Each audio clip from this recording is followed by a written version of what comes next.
ouvir falar do que eu tenho tido um xodó nos últimos anos, que é a curva do emagrecimento. Depois que eu descobri essa curva, para mim, muita coisa mudou, não só na teoria, nos meus trabalhos acadêmicos, como também no atendimento.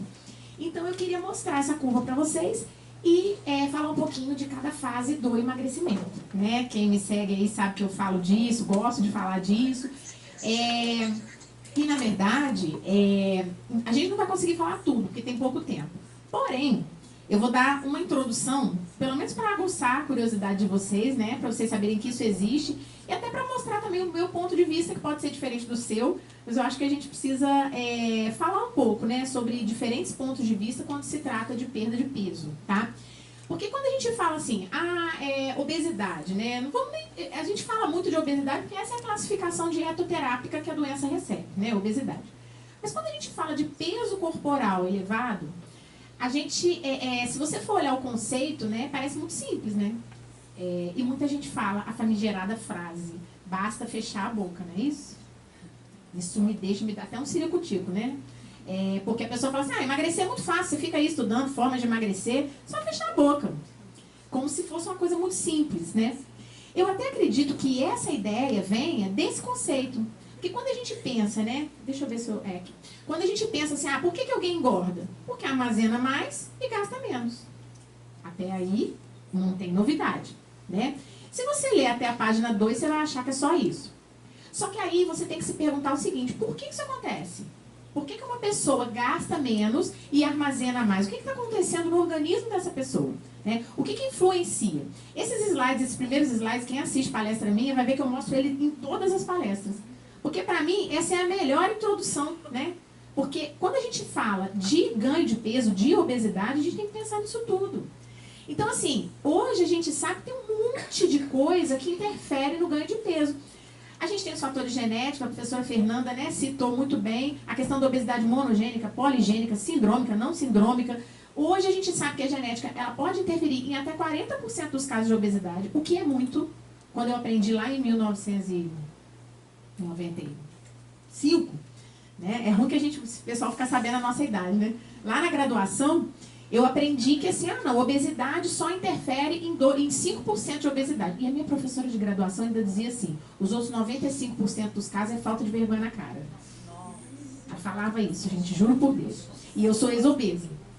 Então eu falava, não é possível. Tem que ter alguma coisa, tem que ter uma explicação, tem que ter né? Eu não sou sem vergonha. Né? Tem alguma coisa aí que eu não consigo parar de comer, o que está acontecendo? Né? Tem alguma coisa aí que interfere. Então, hoje a gente sabe que tem a questão genética, mas também tem todas as questões ambientais, né? Então, todo mundo já ouviu falar do imprint metabólico, que é a programação metabólica, os fatores que acontecem lá durante a gestação, o período de lactação, né? A gente fala muito de 1000 dias, isso interfere na questão da obesidade, a questão psicológica, né? Por que você come? Você come porque você está cansado, você está triste, você leva da sua avó, porque você tem a questão afetiva, porque você gosta, porque você está feliz, porque você está cansado, porque você está estressado. Quer dizer, tem uma série de coisas que te fazem comer. Não simplesmente uma questão que é de escolha, né? A minha psicóloga, ela fala uma coisa que eu concordo muito com ela. Ela fala que as nossas ações, 80% das nossas ações, elas são inconscientes. Apenas 20% do que a gente faz é consciente. Vocês sabiam disso? Isso para tudo na vida, incluindo comer. Então, quando você vê, você está atracado com um pote de Nutella, gente. Acontece. Tá? Então, né, tem questões psicológicas, tem questões socioeconômico-culturais, né, tem a questão do acesso ao alimento. Então, se há acesso ao alimento, poxa, hoje em dia, a gente vive num país que é obesogênico, né? Basta você ir no mercado e ver o que vende. Eu quase não consigo fazer compra mais no supermercado, né? Claro que eu descobri que na feira sai até mais barato. Mas, assim, é um processo, você tem que se organizar, você tem que saber o dia da feira, você tem que ir num lugar onde tem feira, né? O que vende nos mercados? Produtos ultraprocessados, de uma maneira geral, né? Claro que eu estou generalizando, tem coisa boa também, mas se você for olhar, você pega um iogurte, né? Eu tenho uma dificuldade de comprar iogurte, porque tem tanta coisa adicionada que você fala, meu Deus do céu, não tem um que não tenha nada adicionado. Aí você se fica bravo, vai lá, compra um iogurte que só tem leite e fermento, bate com fruta e vai ser feliz, porque não tem outro. Né? Então você tem, e aí isso tem a ver com acesso, porque o acesso tem a ver desde com a questão tecnológica da produção de alimentos até com a questão financeira, né? O que você tem dinheiro para comprar, né? Eu hoje tenho um ambulatório grande lá na universidade, Demorei alguns anos para conseguir instituir, né? Tem 6 anos que eu estou lá na Universidade Federal. E esse ambulatório é um ambulatório de fato de atendimento multidisciplinar. Hoje eu falo que é o projeto que eu tenho mais orgulho de fazer lá, porque a gente tem vários nutricionistas, médicos, endocrinologistas, psicólogos, a gente realmente trabalha junto. E assim, o que a gente vê é o seguinte, nós atendemos pacientes do SUS. O pessoal às vezes não vai na consulta porque não tem dinheiro para pagar o ônibus para chegar lá, entendeu? Então, assim, não, é complicado também. Se elitizar a dieta é um negócio complicado. As pessoas não têm dinheiro, né? Além disso, acesso à atividade física. Isso aqui você pode falar, ah, que bobeira. Todo mundo pode fazer caminhada. Pode? E se a pessoa morar em área de risco? E se a pessoa morar na beira da estrada? Todo mundo tem dinheiro para pagar academia? Academia é um negócio moderno. Na minha época não tinha negócio de academia não, tá, gente? Na minha época a gente falava ginástica. Hoje em dia eu fui falar ginástica com um amigo meu que tem 30 anos, ele morreu de rir. Falou, nossa, Natália, eu tô imaginando você dentro daqueles aparelhos que faz assim, ó. Que antigamente era assim, lembra? Hoje em dia é malhar. Não sei que malhar, não sei o quê, né? Treinar. Acho que malhar nem tá na moda mais, né? Vou competir com ninguém, vou treinar o quê, gente? E tapar... Ah, presta atenção. E aí, que é isso? Eu tô competindo comigo mesma, né? E o acesso à informação, né? Que também a gente pode achar que tem, porque as redes sociais estão aí, é uma realidade, né? Eu mesma estava falando com o André aqui que foi para mim foi difícil, porque eu achava assim, ah, quem tem Instagram não é bom. Quem é bom não tem Instagram, tem Lattes. Bobeira, hoje em dia tem que ter, gente. Hoje em dia, eu achava, ah, quem tá no Instagram não é, né? A pessoa que é da área acadêmica, né? Não é. E hoje em dia é realidade. Aí o que acontece? O povo vai lá pro Instagram, lê um monte de bobeira, porque o pessoal que não tem formação está ganhando muito mais espaço que a gente.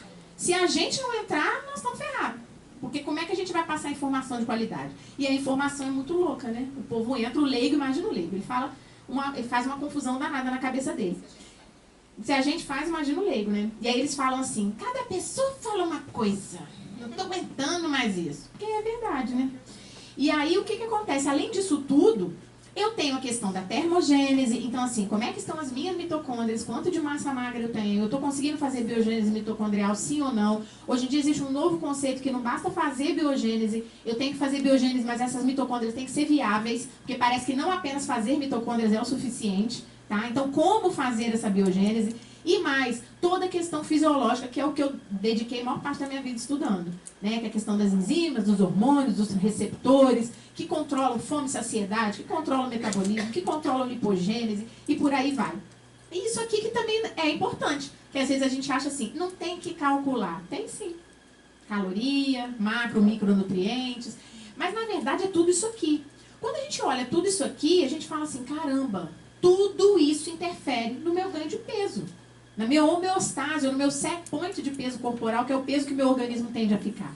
Então, o buraco é muito mais embaixo, né? E esse aqui é um mapa do ambiente obesogênico, que eu também gosto muito de mostrar, porque ele mostra o seguinte, você tá aqui, ó, mas olha quanta coisa interfere no que você come.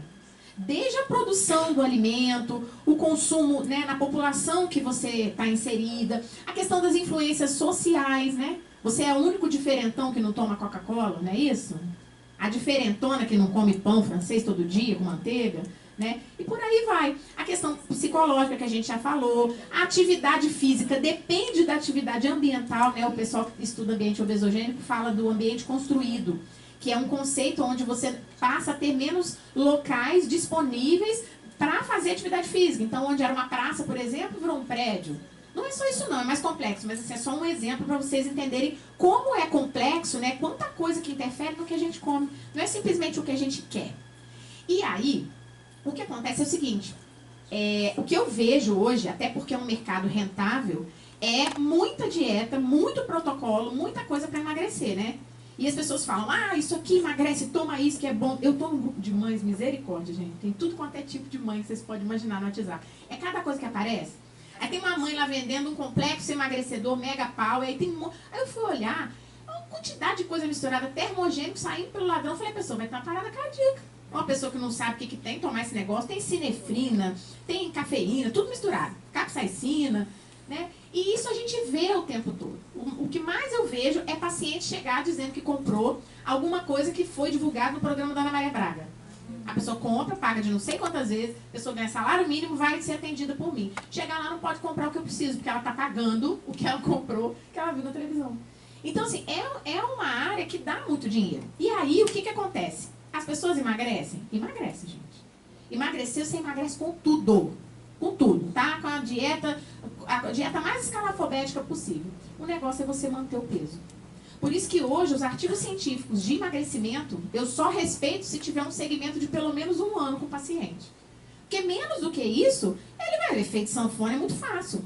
E aí você pega, nada contra a low carb, eu acho até que ela tem as suas utilizações, você pega a maior parte dos estudos com low carb, é tudo menos de 6 meses de duração. É óbvio que a low carb vai emagrecer mais.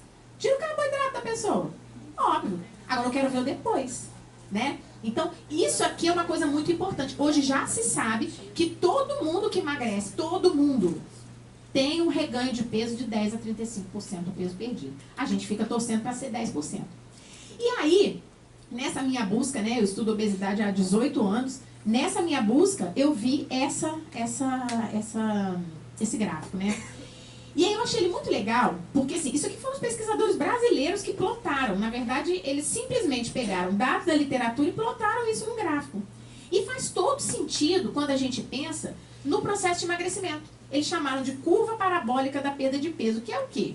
Eles dividiram, é claro que, gente, antes de explicar a curva, né, deixa eu falar uma coisa. Muita gente fala assim pra mim, na peça, mas nem todo mundo segue isso. Nem todo mundo... Gente, todo mundo passa por essas fases. Só que o que acontece é que a duração de cada fase varia, porque aí tem a individualidade, tá? Mas como é que as pessoas emagrecem? Primeira fase, fase de choque, emagrecimento rápido. Qualquer coisa que você fizer vai fazer o sujeito emagrecer. A minha mãe tem uma dieta, tem uma simpatia do barbante que é muito boa. Ela fala, não sei pra que você estuda tanto, que eu ponho barbante, resolve que ela bota um barbante na cintura. Na hora que a cintura encostar no barbante, ela para de comer. Olha, é uma simpatia muito eficaz para emagrecer. Né? Ela me sacaneia, ela me goza, ela fala, você fica estudando aí esses negócios, né? E aí, o que acontece? Claro, qualquer coisa que você fizer aqui, e aqui é que as maiores bizarrices entram. Porque qualquer coisa... Então o paciente fala assim, eu tomei aquele negócio, emagreci, foi ótimo. A vizinha do cunhado, da concunhada, emagreceu, eu também vou tomar. Gente, emagrecer, todo mundo emagrece, não é difícil, tá? Porque tem essa primeira fase. Geralmente nessa primeira fase, né, eles chamaram de choque justamente por isso, você dá um choque no metabolismo. Mas aí, na segunda fase, que eles chamaram de adaptação, o seu organismo já começa a se adaptar. Ou seja, você começa a ter... já não gastar tanta caloria mais, o seu organismo começa a tentar equilibrar. Por quê? Porque de forma ancestral, de forma evolutiva, o que a gente é preparado? Para estocar, né? Isso desde que o mundo é mundo. Então, é óbvio, qualquer situação que você estimule o seu organismo, ele está preparado para estocar. E aí, o organismo vai tentar estocar. Aqui você tem várias modulações hormonais. Você tem modulação de leptina, de cortisol, de insulina, de hormônio de crescimento, de melatonina. Por isso que eu falei, eu não conseguiria falar tudo isso. Pra vocês terem uma ideia, eu falo isso aqui em 20 horas de curso. Então, não consigo, né? Porque são muitos acontecimentos. E aí, na terceira fase, é a fase que ele chama de platô, que esse aqui é o mais temido, né? Quem nunca, né, pegou paciente? Quem tem consultório aí? Quem atende? Vocês estão acostumados a pegar paciente aqui, né? Ou então ele vem muito bem, ele vem emagrecendo muito bem, de repente ele chega no seu consultório e fala assim, doutor ou doutora, essa dieta tá dando certo, não parei de emagrecer, tô fazendo tudo certinho, tô indo na academia, parei. Por que para? Justamente por essa questão do organismo tentar equilibrar, né, esse gasto calórico. Aqui, você só tem um jeito. Estimular metabolismo, estimular mitocondriogênese, estimular termogênese, porque aqui não adianta, você vai reduzir mais o quê? Às vezes a pessoa já está comendo pouco, já está fazendo uma dieta restrita, você chega uma hora que você não tem mais onde restringir.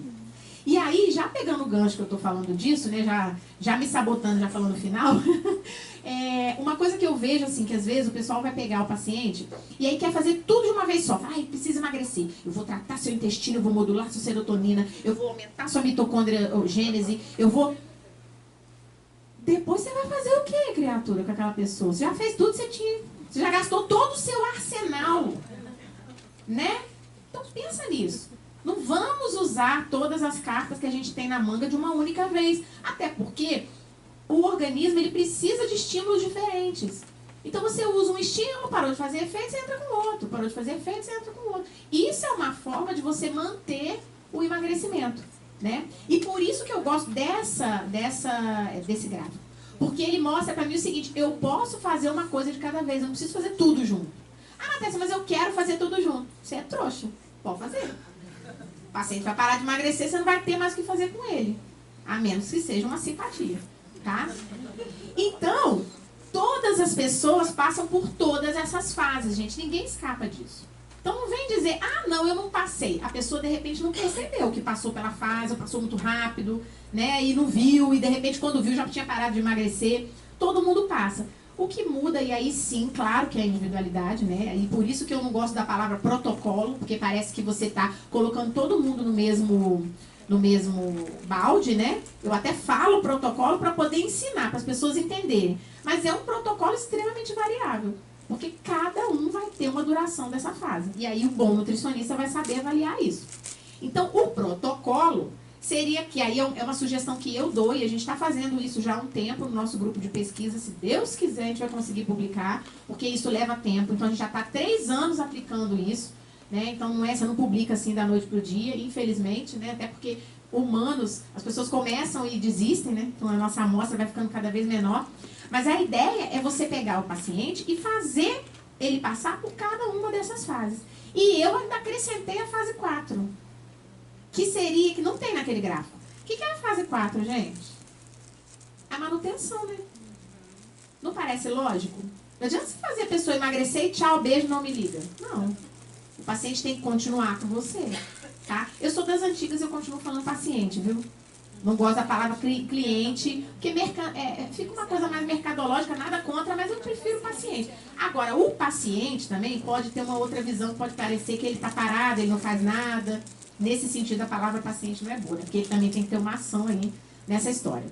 E aí, rapidamente, gente, falando de cada fase, eu fiquei muito angustiada, porque eu falei, o que eu vou levar para essa palestra, que é uma palestra pequena, de 30 a 40 minutos, eu não consigo falar. Então, eu vou dar amostras do que daria para fazer em cada fase, mas saibam que são amostras, tá? Eu não consigo, de fato, explicar tudo, porque é muita coisa, mas para vocês terem uma ideia geral, né, do que a gente pensa, pelo menos, em cada fase. Na primeira fase, é aquele sujeito que chegou todo empolgado, agora vai, não tem? Ele chega e fala, agora vai, eu quero emagrecer, eu vim aqui porque eu quero emagrecer, né? Uma coisa que eu até falo para os meus alunos é que é importante você entregar alguma coisa para o paciente logo na primeira consulta. Tem nutricionista que fala assim, depois eu te mando o plano. Nossa, gente, não tem coisa mais broxante do que isso. Desculpem o termo. Porque o paciente fala assim, poxa, hoje eu vou no nutricionista, já vou sair de lá, já vou no mercado, já vou comprar tudo que ele mandar, já vou fazer dieta. Aí ele vai e você fala assim, depois eu te mando. Então, assim, mesmo que você não consiga calcular, porque às vezes você não consegue, você não tem experiência ainda, faz pelo menos uma orientação nutricional para ele já começar, já fala assim, olha, amanhã você vai começar fazendo um café da manhã assim, assim. Porque a pessoa precisa dessa motivação, ela está indo lá porque ela quer começar para ontem, né?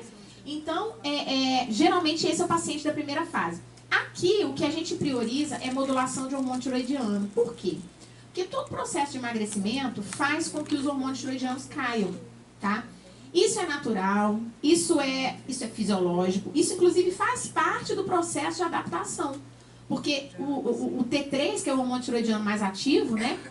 Se ele cair, o metabolismo também cai, tá? Então a ideia do organismo é lutar contra o seu emagrecimento. Então você tem toda uma alteração metabólica que vai gerar esse T3 diminuir.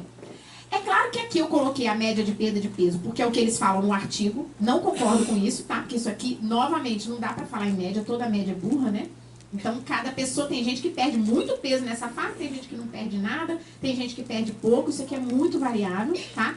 Mas sim, nesse momento que a gente tem que pensar primeiro é modulação de T3. Então a primeira coisa que eu faço num paciente que chegou e que quer emagrecer, antes de pensar em qualquer outra coisa, eu penso em modular T3. Porque eu sei que qualquer estímulo que ele tiver vai gerar diminuição do T3. E aí tem como modular T3? Isso aqui é um resumônstro, né? Porque eu falo de cada um deles separado. Tem. Isso tudo aí modula T3. Né? A gente sabe que tireoide, por exemplo, é uma glândula que a gente costuma dizer que é uma glândula esponjinha, né? Muita toxina. Onde que ficam depositadas as toxinas no nosso organismo? Ou é no tecido adiposo, porque as toxinas são lipofílicas, ou é em glândulas do tipo tireoide, no homem, testículo. São locais onde você tem realmente uma deposição maior de toxina. Então, sim, toxina interfere em tireoide. Ontem uma aluna minha acabou de defender um TCC maravilhoso, que eu falei, cara, a gente vai publicar, porque ela fez uma mega revisão da literatura que não existe, sobre tudo que pode regular a tireoide. Eu falei, isso é um instrumento de trabalho para o nutricionista maravilhoso, porque ela leu mais de 50 artigos e fez, né? Então, assim, é uma coisa que a gente fica, como a Fernanda falou, você vai para o PubMed e fica buscando o que interfere na tireoide.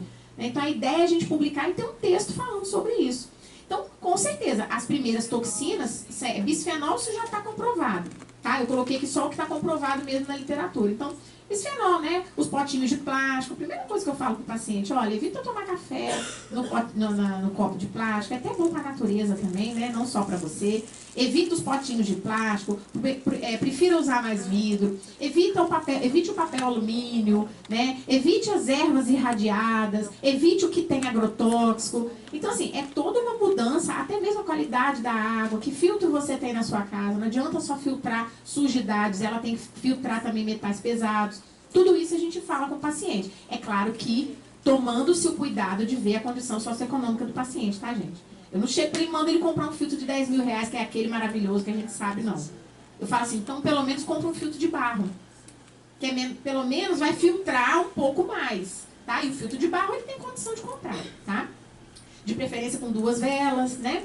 Aí a gente vê, na verdade, a gente consegue avaliar o paciente, né? Os requerimentos de zinco, a questão dos pesticidas, a própria detoxificação eu coloquei aqui, mas eu queria dizer que a gente não usa detox para emagrecer, tá? Muito pelo contrário, não é indicado. Mas eu coloquei aqui só para lembrar de falar para vocês que eu posso fazer uma dieta com características detoxificantes. Ou seja, por que não diminuir a exposição às toxinas ambientais e alimentares? É claro que isso é um ponto nevrálgico, isso é algo que se a gente for pensar em todas as toxinas, a gente fica doido e fica dentro da bolha. Eu não estou falando para ninguém fazer isso. É dentro do que é possível. Então, assim, usar vidro ao invés de usar plástico é possível, não é? Me preocupar com a água que eu bebo é possível, né? Quando eu estou na minha casa. Quando eu não estou, entrega para Deus. Ah, eu não vou sair, não vou viajar, eu vou levar um galão de água. Não, né, gente? Não sou doida. Né? Então, assim, o que é possível fazer, a gente faz. O que não é, a gente não faz. Ah, eu vou cuidar da qualidade do ar. O máximo que eu consigo é trocar o filtro do meu ar-condicionado. Até, inclusive, é recomendado. Agora, gente, as cidades são poluídas, a vida é assim, o céu é azul, o sol é amarelo. Ok, vamos ser felizes assim. Né? Mas é tentar conviver o mínimo possível com toxinas. Então, não é fazer uma detoxificação, que é um protocolo restrito, não é isso. Porque isso, inclusive, não é indicado para emagrecer. Estamos entendidos, gente? É importante falar isso, tá? A questão da vitamina A, o selênio, vitamina D, ferro, iodo, tudo isso são nutrientes importantes no metabolismo da tireoide. Não consigo aqui explicar, tá? Mas cada um deles tem o seu papel na tireoide. Não estou falando para suplementar, em princípio. Em princípio, eu conseguiria com a dieta suprir os requerimentos. Se não conseguir com a dieta, entro com a suplementação, tá? Mas é o segundo ponto. A questão dos glicosinolatos, né, que estão presentes nos vegetais crucíferos, que são as brássicas, couve-flor, couve de Bruxelas, rábano, rabanete, né? A gente sabe que os glicosinolatos, eles formam os isotiocianatos, que podem interferir no funcionamento da tireoide. Ah, Natécia, então nunca mais vou comer couve? Não, você come 1 quilo por vez? Então tem também a quantidade, tem o horário do dia, tá? Mas por hora é só para vocês saberem que tem sim uma interferência tireoidiana. Não coloquei aqui, mas também isoflavona, interfere, soja, né? Então a gente faz essa modulação na primeira fase e a gente também, isso aqui eu coloquei para mostrar para vocês o seguinte, o hormônio tireoidiano hoje tem sido relacionado inclusive a controle de fome e saciedade, porque se descobriu um receptor do tipo beta para os hormônios tireoidianos no hipotálamo, que era algo que a gente não sabia que existia. Então, provavelmente, eles não atuem só no metabolismo, eles também atuem no controle de fome e saciedade. Então, a importância de modular isso logo no início do processo de emagrecimento, tá? E é como eu falei, né? Se eu puder diminuir os poluentes orgânicos persistentes, que são as toxinas ambientais e alimentares, eu estou fazendo muita coisa. Essas toxinas, elas fazem tudo isso, ó. Elas aumentam citocina inflamatória, elas geram disfunção mitocondrial, os estudos ainda em ratos aqui para isso. diminui a capacidade antioxidante do organismo, diminui, né, a liberação e o release mesmo, né, a liberação dos hormônios tiroidianos, com isso diminuindo taxa metabólica basal. Pode aumentar citocinas que atravessam a barreira hematoencefálica e ativam o cérebro, promover morte de células beta. Tudo isso os poluentes orgânicos persistentes são capazes de fazer e aumentam o risco de reganho de peso. Então eu já começo a diminuir toxinas no início do processo de emagrecimento, que já é um ponto ao meu favor para reduzir menos os hormônios tiroidianos e para que esse indivíduo tenha um menor risco de reganho. Porque reganho ele vai ter, gente. Todo mundo que emagrece vai ter uma reaquisição de peso. Isso é equilíbrio, isso é set point. Mas que ele tenha uma reaquisição menor. Eu, inclusive, calculo quanto que ele vai ganhar de novo, pra vocês terem uma ideia. Porque eu sei que ele vai... Se o cara emagrecer 10 quilos, ele não vai ficar 10 quilos a menos. Ele vai engordar depois mais uns 2, 3, porque o organismo faz esse equilíbrio, tá? E aqui é só para ilustrar para vocês que isso acontece em qualquer perda de peso. Então, olha... Toda vez que alguém emagrece, isso aqui para vocês terem uma ideia, ó, mulheres jovens, 27 anos, com uma dieta low carb moderada, segmento com nutricionista, tudo direitinho, sem o emagrecimento rápido, 4 meses de dieta, o que você vê aqui? Redução do T3 livre. Porque isso é esperado. Então, se eu puder modular isso no início, essa redução vai ser menor. Mas é claro que esse grupo, por estar acompanhado, fazendo uma dieta adequada, o T3 volta a crescer daqui a um pouco. Então, isso na verdade, acaba sendo um equilíbrio, essa diminuição. Se eu conseguir fazer com que ela não seja tão grande, esse T3 volta para o normal depois. E aí, o que acontece? Quando você não se preocupa com isso, quando você faz um emagrecimento rápido, de qualquer jeito, com o shake que o cunhado da vizinha está tomando, né, com a dieta da colega, o que acontece? Efeito sanfona. Gente, é o que a gente mais vê, né? Porque volta a dizer, emagrecer é fácil, difícil é manter o peso perdido. E aí eu costumo brincar e falar que o crime não compensa. Quando o paciente chega pra mim e fala assim, doutora, a senhora acha que eu devo tomar, sei lá, aquelas coisas mais malucas, né? Nada contra suplemento, não. Inclusive eu uso alguns, eu tenho uma aula só de suplemento para obesidade. Mas aí é a coisa bem pensada, é a coisa bem avaliada. Até porque ninguém engorda pelo mesmo motivo, né, gente? Não sei se vocês já ouviram falar disso. Né? Tem gente, existem suplementos sacetógenos, ansiolíticos, termogênicos, para cada caso é um. Então, assim, nem todo mundo engorda por causa da mesma coisa. Tem gente que come pouco e engorda. Tem gente que engorda porque come muito. Eles são mais fáceis de tratar, né? Então, assim, a gente precisa entender isso, tá? Mas, de qualquer maneira, emagrecer de qualquer jeito, rápido, de qualquer jeito, com qualquer estratégia, realmente o crime não compensa. Porque você não vai conseguir sustentar esse peso, tá? E aí a gente entra na segunda fase. Na segunda fase é a fase que geralmente o paciente fica mais tempo. É a fase que acontece mais coisa. Então, na segunda fase, você tem uma modulação hormonal aqui gigantesca. Você tem uma queda da leptina, que a princípio é bom, né? Porque o obeso tem muita leptina, isso faz com que ele tenha resistência. Então, cair leptina seria interessante. Só que começa a cair demais. E aí ele acaba não tendo saciedade por outro problema, porque começa a não ter tanta leptina. Isso ainda ajuda na desregulação ainda desses hormônios tiroidianos. Isso aumenta glicocorticoides. Quem que é o glicocorticoide do homem? O cortisol, né? Esse momento eu falo que é o momento que a perda de peso está gerando estresse. Porque a perda de peso é um estresse, tá?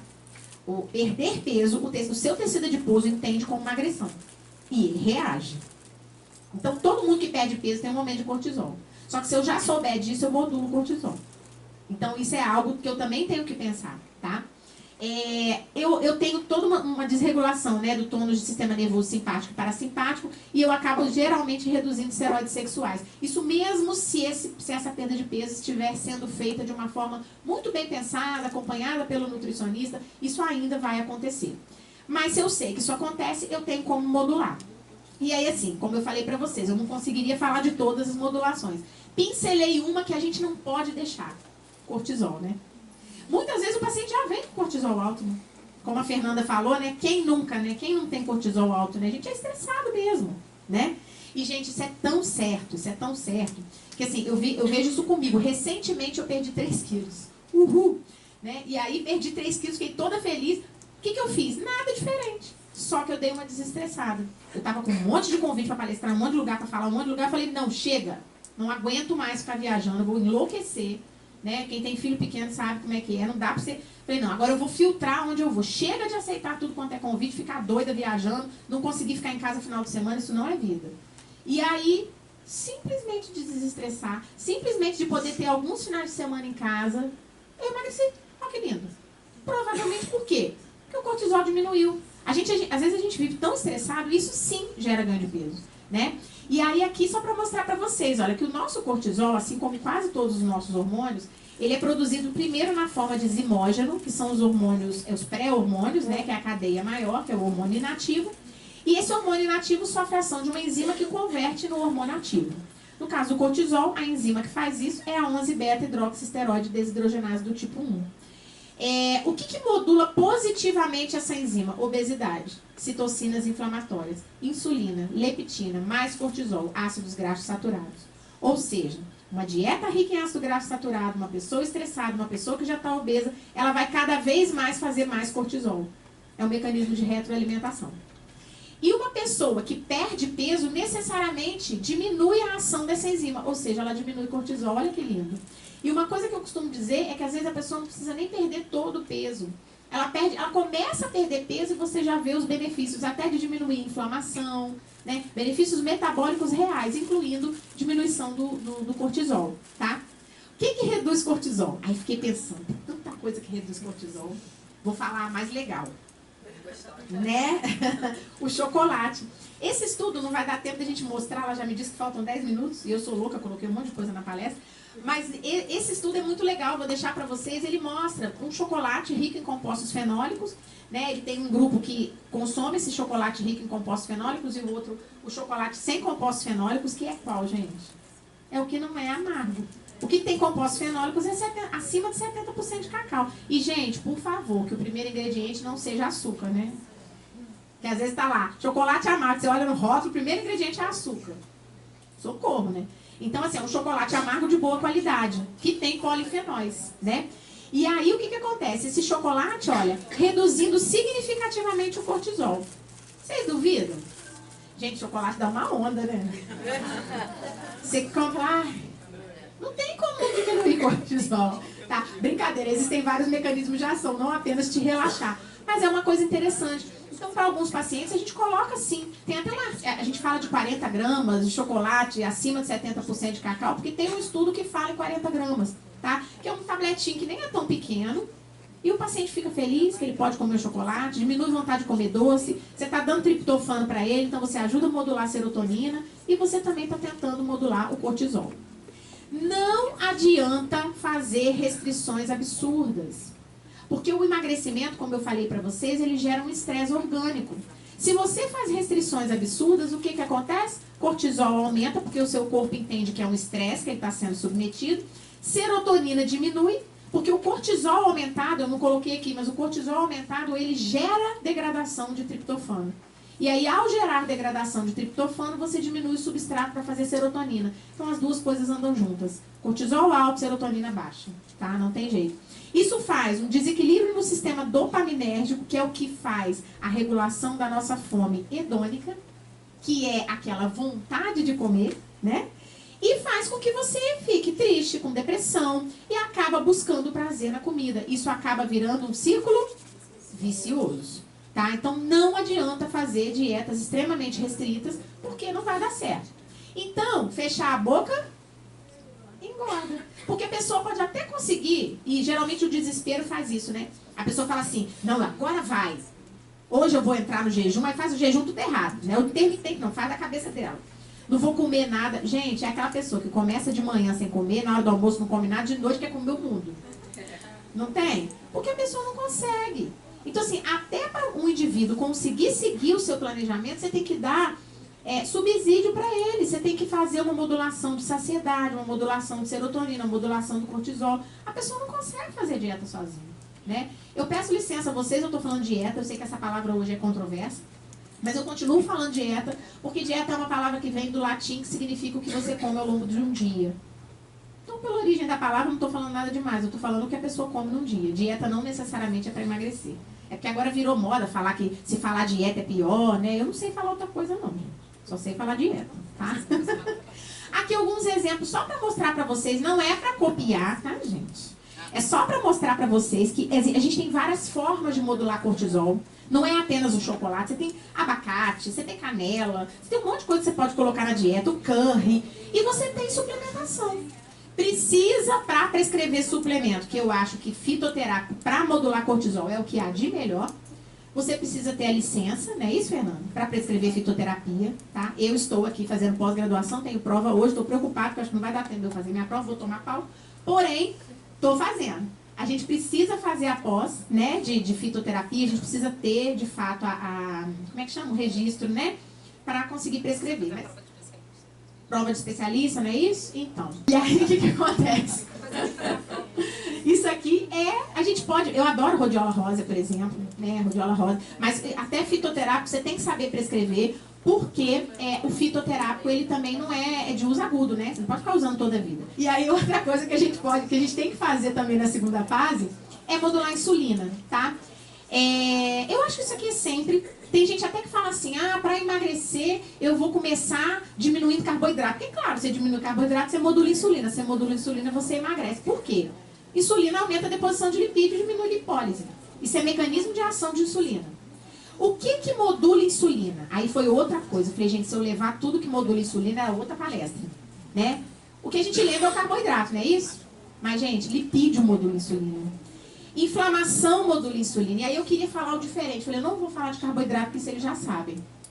Inflamação modula insulina. Então, o que eu preciso fazer? Né? Tinha até um slide aqui mostrando as vias. Eu falei, não vai dar tempo, tirei o slide. Que são citocinas agindo num receptor celular que impede a ação impede, na verdade, a fosforilação do IRS, que é o substrato de fosforilação do receptor de insulina, e essa insulina não consegue fazer a sua ação, tá?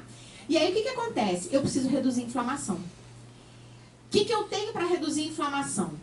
Como eu gosto muito de falar de comida, polifenóis, né? Onde é que eu tenho polifenóis? Em vários locais. Então, eu tenho, na verdade, gengibre, eu tenho pimenta, eu tenho alho, eu tenho algumas berries, né? Que inclusive eu gosto da berry brasileira, que é o açaí. Eu tenho uva, eu tenho muitas coisas que eu posso introduzir na dieta para aumentar os fitoquímicos. Né, frutas vermelhas, as frutas amarelas, a esperedina, né, da laranja, da tangerina, enfim, são muitas.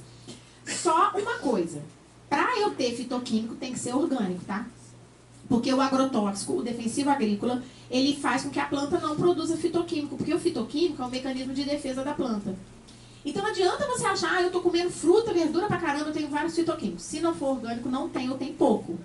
Então, para realmente você ter um grande aporte de fitoquímico, o consumo desses alimentos fontes tem que ser orgânicos, tá? Outra coisa que modula a insulina, isso aqui eu adoro falar, porque eu acho que assim, é uma coisa que a gente tem que pensar e é uma coisa que está muito atual. Ácido palmítico. Onde tem ácido palmítico, gente? Quais são hoje as nossas maiores fontes de ácido palmítico? Vocês sabem?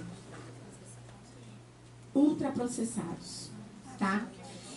Óleo de palma, começa a olhar no rótulo. Quase todos os ultraprocessados têm óleo de palma. Óleo de palma modula negativamente a insulina, aumenta a citocina inflamatória, faz com que a insulina não haja. Então, em segunda instância, o que eu estou te dizendo é, o paciente que consome muito ultraprocessado, a chance dele desenvolver diabetes é muito maior. E a chance dele não emagrecer é muito maior, mesmo que o alimento não tenha muita caloria, ou seja, né, light, diet, porque ainda tem um outro problema que é o sódio, que também engorda, tá? E aí, contra o ácido palmítico, é o ácido oleico. Onde é que eu tenho o ácido oleico? Azeite, tá? Azeite é fonte de ácido oleico. A gente também tem o óleo de... meu Deus, aquele de Goiânia. Esqueci o nome. Daqui a pouco eu falo pra vocês. Esqueci o nome da frutinha de Goiânia. Pequi. O óleo de pequi tem uma quantidade muito grande de ácido oleico. Mas não é uma coisa muito biodisponível, né, pra gente aqui na região sudeste. Então a gente fica com azeite mesmo, extra virgem, de primeira prensagem, com acidez até 0,5%, modula positivamente a insulina. Então, na segunda etapa de emagrecimento, tem que ter azeite, tá? Porque ele realmente é rico em ácido oleico. Além disso, mais o que eu tenho que pensar na segunda etapa, gente? Modular a saciedade. Esse é o momento que o paciente já está começando a querer desistir. Ele já está cansado, ele já fala, mas eu não vou poder comer nada. Ah, mas eu queria tanto tomar uma Coca-Cola e o churrasquinho de final de semana. Por isso que eu sou a favor de abrir mão de algumas coisas ao longo da dieta. Porque eu acho que quando você deixa ele comer alguma coisa que ele gosta, a chance dele continuar seguindo a dieta é maior, né? Mas enfim, isso é assunto para um outro momento. Modular a saciedade. E aqui eu coloquei só para ilustrar, a gente não consegue falar disso tudo. Isso aqui, na verdade, é hipotálamo, né? Centro de fome e saciedade, que é modulado aqui por vários peptídeos de estômago, de intestino, que são peptídeos periféricos. E uma coisa que eu queria chamar a atenção, né? Porque a gente tem que pensar em tudo. Colecistoquinina, GH-relina, que vocês chamam de grelina, PYY, GLP-1, que hoje é o que os medicamentos Victoza, Saxenda, tentam modular, né? Na verdade, eu queria falar disso aqui. Mostrar para vocês que o sal engorda.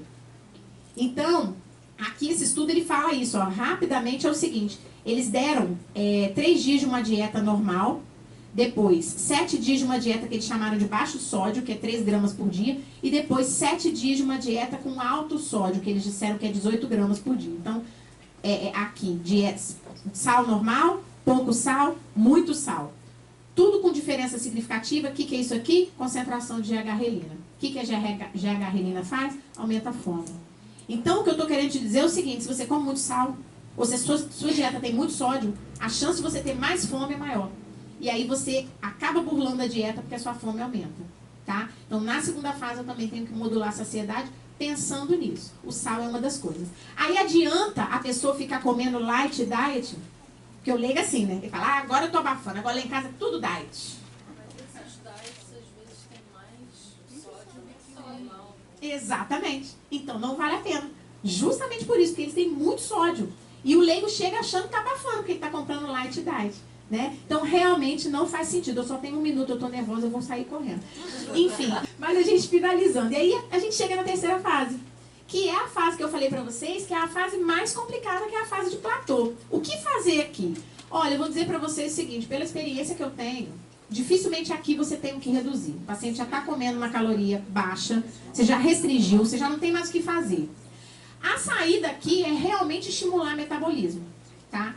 Nesse momento, o que eu sugiro que você faça, talvez seja modificar a estratégia nutricional. E aí, essas estratégias novas, elas entram. Talvez valha a pena você fazer um tempo de jejum intermitente, um tempo de low carb.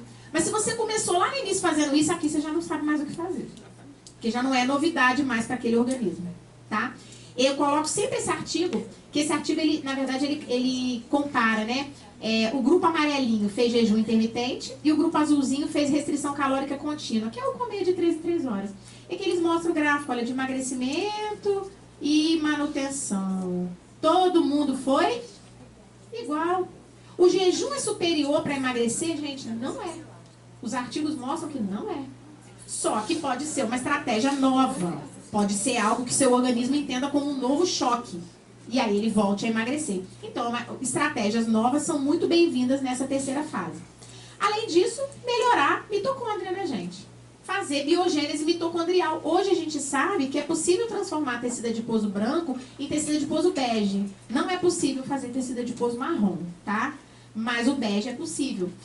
Quem que pode fazer isso? Eu tenho várias coisas, mas aqui a gente deu uma resumida só para vocês terem uma ideia. Então, introduzir carotenoides, fucoxantina, resveratrol, curcumina, o CLA e as cetonas corporais, que inclusive podem ser geradas pelo jejum bem feito, né?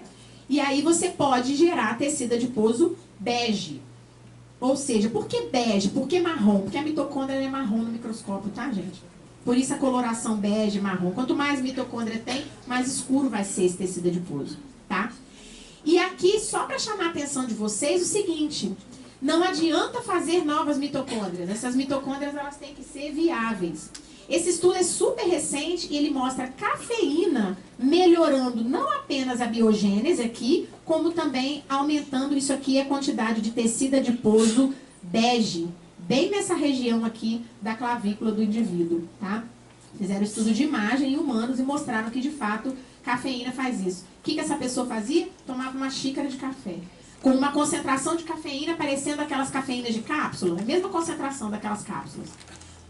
Só que o problema da cápsula é que tem alumínio, tá? Então tem que ser cápsula sem alumínio, ok? Senão também não adianta. Mas, enfim, precisa suplementar? Não. Até porque cafeína suplementada não é todo mundo que resiste, tá? A gente precisa saber para quem. E aí, beleza. Emagreceu, tirei a pessoa do platô, chegou no peso que eu queria, ou pelo menos no peso adequado, né? Peso saudável. Até porque a gente discute aqui que peso imposto pela mídia é muito diferente de peso saudável, né? São coisas... Eu aqui não tô falando de beleza, tá? Tô falando de saúde, ok? Porque nutricionista não é escultor de corpos, né? A gente não tá aqui para fazer barriga em tanquinho em ninguém. A gente tá aqui para fazer a pessoa ter saúde. E obesidade é doença. Então, tirar pelo menos o indivíduo da obesidade, tá? E aí, como é que você mantém o peso perdido? Aí é a quarta fase. Na quarta fase, ele tem que ter aprendido alguma coisa, né? Na quarta fase, ele tem que ter chegado num peso que seja possível ele viver com aquilo. Que seja possível ele comer um brigadeiro e ele engordar 2 quilos, porque ele comeu um brigadeiro. Né? Que seja possível ele ter uma distribuição de macronutrientes interessante, não necessariamente a hiperproteica, e aqui a motivação já tem que ser monstra, né? Porque aqui, muitos pacientes falam assim, agora eu emagreci, dá a falsa sensação de que ele pode comer de tudo. E é onde ele engorda. Porque ele pensa, agora eu sou magro, agora eu posso. Né? Isso é um problema sério. E aí a gente tem, na verdade, que pensar muito nisso. Que fome que ele tem? É uma fome homeostática? É de fato aquela fome que o organismo precisa do alimento? Ou é a fome hedônica? Esse é o menino mais bonito que eu conheço. Ele é lindo, maravilhoso, tá? Ele é Benício, vulgo hashtag Benigato. Lindo, né? Sensacional. E a gente fica na dúvida se ele estava com fome ou com gula, né? Porque, na verdade, isso aqui é fome, isso aqui é gula. E eu preciso modular isso aqui. Não vai dar tempo da gente falar, mas tem várias formas de modular isso também. Porque às vezes a pessoa não tem fome, mas ela tem um sistema dopaminérgico desregulado. E a gente precisa usar, existem estratégias nutricionais para a gente regular isso, que é o que a gente chama de sistema de recompensa, tá? E para finalizar, eu deixo esse artigo, que eu gosto sempre de utilizá-lo como, ele para mim é emblemático. Ele é um artigo que eles avaliaram alguns genes, né, como a professora Fernanda falou. Aqui são poucos, mas eu acho que é só para ilustrar, né, para mostrar que isso tem sido pesquisado muito. O que ele fez? Ele pegou indivíduos eutróficos, obesos e ex-obesos. Eutrófico, obeso, ex-obeso. Eutrófico, obeso, ex-obeso. Quem que parece com quem aqui? O ex-obeso, ele está muito parecido com o eutrófico, não tá? Ele fez isso para vários genes. Ele fez esse pro receptor da ranitidina, ele fez para esse, fez para esse. E o que ele observa? Que em todos os genes que eles avaliaram, quando o sujeito é ex-obeso e ele está 9 anos sem engordar, a expressão gênica dele é parecida com a do eutrófico. Então, hoje, o que a gente fala é o seguinte, e já tem outros estudos que falam mais ou menos dessa faixa, de 7 a 9 anos. Ou seja, se você emagreceu, para você mudar a expressão gênica, que hoje a gente sabe que é possível, você tem que ficar muito tempo magro.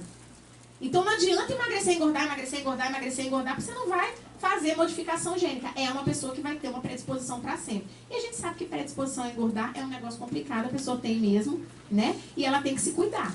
Não existe dieta que vai fazer a pessoa emagrecer e nunca mais engordar. O que faz nunca mais engordar é a vigilância constante e talvez depois de muitos anos mudar algumas expressões gênicas. E aí facilita manter o peso, tá? Cada organismo tem um set point. O que é set point? É um equilíbrio orgânico. Eu acho muito engraçado porque quando eu fiz graduação a gente aprendia set point. Hoje eu falo set point, o povo acha que eu estou descobrindo a pólvora. Não estou, né, tá, gente? Isso é um conceito antigo que pararam de falar. Set point de peso corporal é o seguinte, é o equilíbrio, né? Cada organismo tem um equilíbrio. Então, o meu equilíbrio é diferente do dela, que infelizmente é diferente do dela, né? A gente tem... os outros, né? Acontece. E aí, o que acontece? Eu sempre brinco com o paciente e falo assim, qual é o peso que você consegue manter que é compatível com a sua vida social, né? Porque aí a gente começa a pensar, será que todo mundo tem que ser extremamente emagrecido?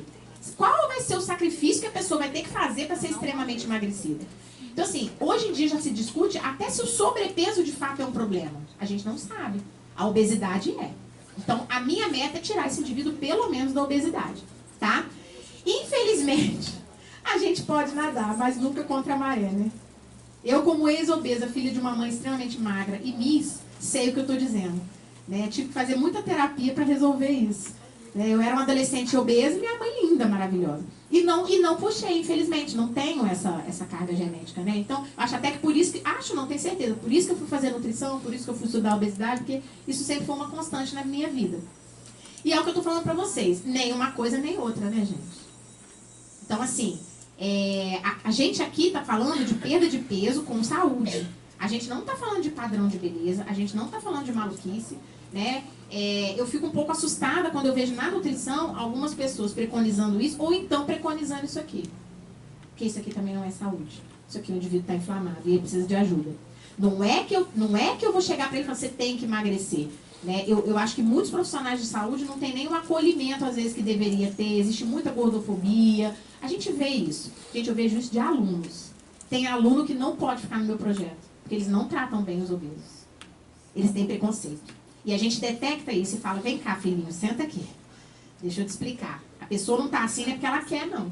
Isso é um problema dela, é um problema metabólico. E tem gente que olha para o obeso e fala, sem vergonha, não se cuida. Não é assim? A gente vive numa sociedade que tem esse preconceito. Eu acho que a gente, como profissional de saúde, a gente precisa acolher. Mas acolher é diferente de compactuar, entendeu? Então, acolher e tratar bem e ter um atendimento humanizado, tudo bem. Agora, compactuar e dizer que tudo bem ser obeso, não dá. Porque aí é incompatível com a saúde, tá? Então, eu acho assim, o ato de comer envolve muita coisa. Não é simplesmente o que o metabolismo quer, ou o que é ideal para modular a saciedade, para modular os hormônios. Vocês vejam que eu vim falando aqui de fisiologia o tempo todo, né? O que modula o hormônio, o que modula a saciedade. Mas a gente não come só o que a gente sabe que é saudável. Tem muitas coisas que regulam o que a gente come, né? E o profissional de saúde, ele tem que estar preparado para lidar com isso também.